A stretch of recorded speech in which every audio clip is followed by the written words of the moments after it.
Hello, ladies and gentlemen. Welcome to government class in the time of Corona, and this episode of the structure of Congress, which is part 2 of the series on how Congress's organization impacts the way Congress gets the job done.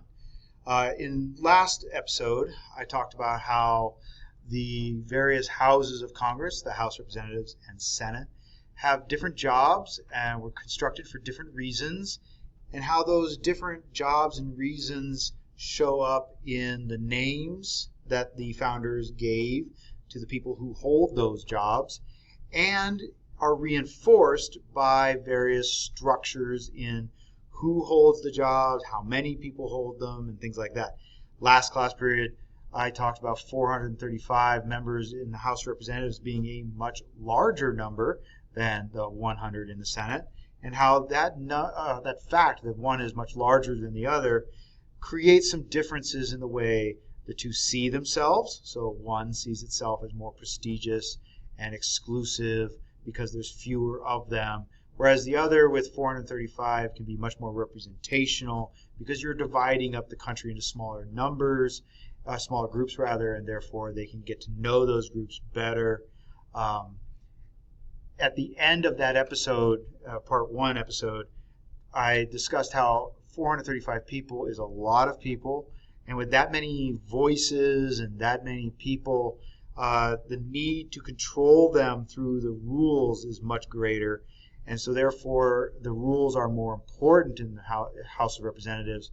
And that also means that the people who control the rules, whether they're the enforcers of the rules, like the Speaker of the House, or whether they are those who make up the rules, like the Rules Committee, which I will talk about on another day, that those people and those things are more important.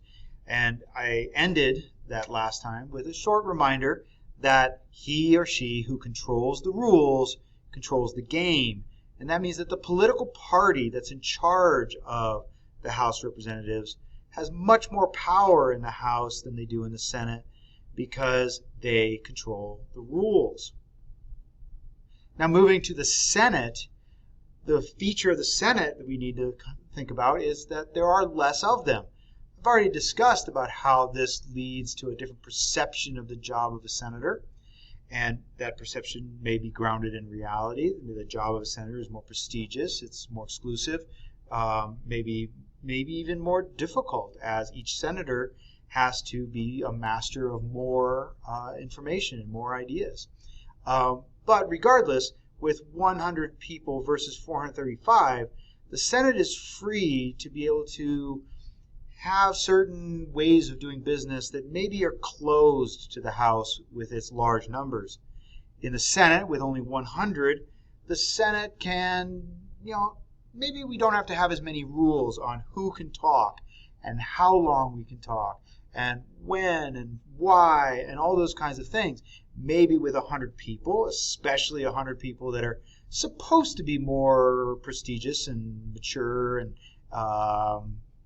experienced, maybe we don't need to have all those rules, and we can just kind of go on a more sort of gentlemanly agreement with, hey, you can talk for as long as you want, as long as you've got something to say, you can say it. And so in the Senate, which regards itself as a more deliberative body, where they deliberate, they basically have this idea. It's like, look, as long as somebody's got something to say, we're going to let you say it. Again, different from the House, where they're going to have rules on who can talk and how long we can talk and those kinds of things.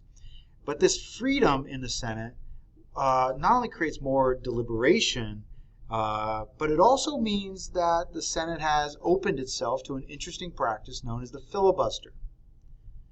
Now, a filibuster is basically one person talking and talking to the point where they are controlling the Senate and they're stopping business from getting done. Nobody can do anything. I'm talking.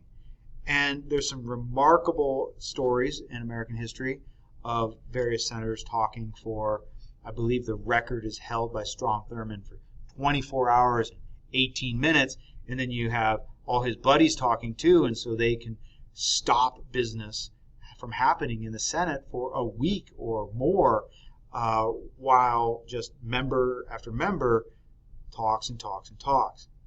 I already spoke about why this can happen, because there's not as many rules on how long people can talk and how long they can talk. But why would you want this to happen? Why would the Senate put up with this? Well, if you think about it, one person being able to talk for as long as they possibly can physically talk, even though 99 other senators want them to shut up, it's a really kind of neat expression of the power of a minority to protect itself from the majority. In other words, 100 senators, or excuse me, 99 senators want something to happen, but just if one senator has got the physical ability and the personal courage to stand in front of the other senators and just not shut up while they're all telling him to sit down, well, that one senator can protect himself or his state from the majority. And that, remember, is the job of the Senate, is to protect the minority from the majority. And so in American culture, we have these moments where movies are made about senators holding filibusters. This is a picture from a movie, Mr. Smith Goes to Washington, in which this senator holds a filibuster in order to stop a corrupt piece of legislation from destroying, his state and wasting the money of America. And it's exactly as I described. In its highest ideals, it is one senator standing against the majority in order to do what is right. The word itself is interesting, filibuster, and maybe that'll help you remember what it is. The idea comes from a Dutch word, the Dutch word for pirate. And if you think about it, we're pirating the Senate. You're taking over the Senate. And the word comes from the best, closest English translation of the phrase is freebooter. Booty, like pirate booty, taking what's not yours. And the idea is that you're going to take over the Senate, just like a pirate takes over a ship. And maybe that'll help you understand what a filibuster is. Now, senators can stop filibuster with something that's known as cloture. Your textbook talks about what cloture is. But in general, cloture is a process in which a supermajority, 60 senators, essentially petition the leadership of the Senate to say, hey, can we get this guy to sit down? Here's 60 names of people who agree with me. And, if they can get that 60 name, number, then, you're going to draw close to the filibuster. We're going to, give you an hour to finish, and then we're going to go ahead and move forward. Now, even though there is cloture ability, most senators are reluctant, or at least in the past, to invoke cloture because, who knows? Maybe one day you might need to filibuster, and, this is a tool that maybe you see is necessary. So you don't want to be the guy who starts destroying it because one day you might need it. On top of that, it does kind of destroy the idea that, hey, regardless of how silly the actual process of filibuster sometimes is, as these senators talk and talk and talk, and sometimes, they talk about some ridiculous things because there's no rule on what they can talk about. So you get senators reading from the New York Times, reading from the phone book, telling jokes, reading from the Bible, basically talking about whatever they want.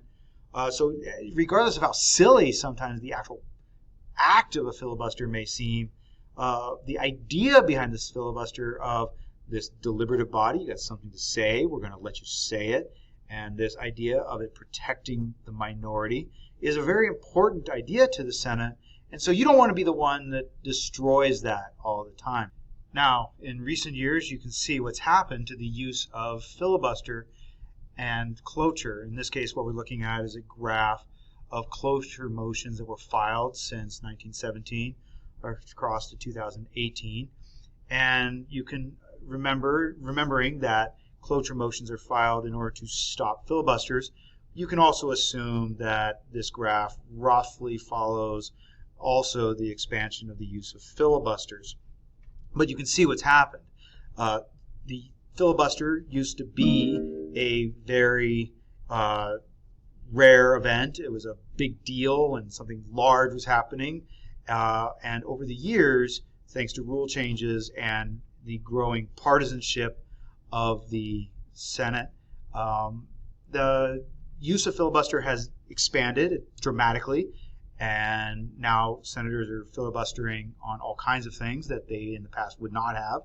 And also then that means that the use of cloture is going to be used. And many scholars, many political scientists, many politicians are beginning to wonder whether or not it's time to get rid of this odd quirk to the rules in the Senate. Of course, others go back, as I said, and worry about, hey, this may be weird looking, it may be frustrating, it may be at times silly sounding when somebody's reading the phone book, but it is an important expression of the minority's power to protect itself from the majority. I think we're going to call that an episode.